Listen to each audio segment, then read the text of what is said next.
Nashik road कारागृहातनं मध्यवर्ती कारागृहामध्ये अधिकाऱ्यांनी चक्क आरोपी सोबत दारू पार्टी केलेली आहे। याचा व्हिडिओ आता समोर आलेला आहे। 3 अधिकाऱ्यांनी एका जामिनावर सुटलेल्या संशयित आरोपी सोबत दारू पार्टी केलेली आहे। निवासस्थान परिसरामध्ये ही संपूर्ण घटना घडली, यामुळे प्रशासनामध्ये एकच खळबळ उडाली आहे। या गंभीर प्रकारामुळे अधिकारी आणि आरोपींच्या संबंधांबाबत दबक्या आवाजामध्ये चर्चा सुरू आहे। आपण थेट जाऊयात नाशिकमध्ये। त्या ठिकाणी आमचे प्रतिनिधी अभिजित सोनावणे उपस्थित आहेत, त्यांच्याकडून आपण अधिक माहिती घेऊयात। अभिजित,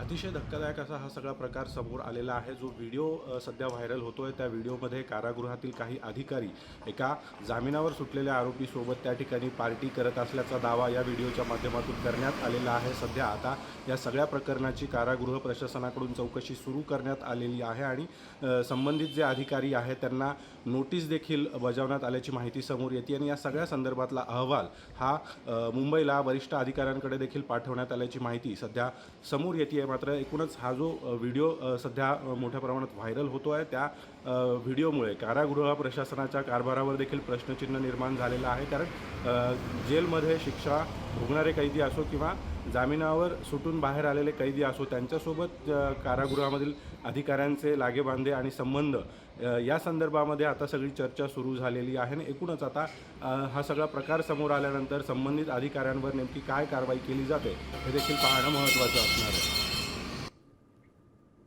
तर आपण पाहिलं यावेळेस काय घडतंय नाशिकमध्ये। धन्यवाद अभिजित, आपण दिलेल्या सविस्तर माहितीसाठी। तर कारागृह अधिकाऱ्यांनी आरोपीसोबत ही दारू पार्टी केलेली आहे। कारागृहात मद्यधुंद कारभार सुरू असून सुरक्षा मात्र वाऱ्यावर आहे।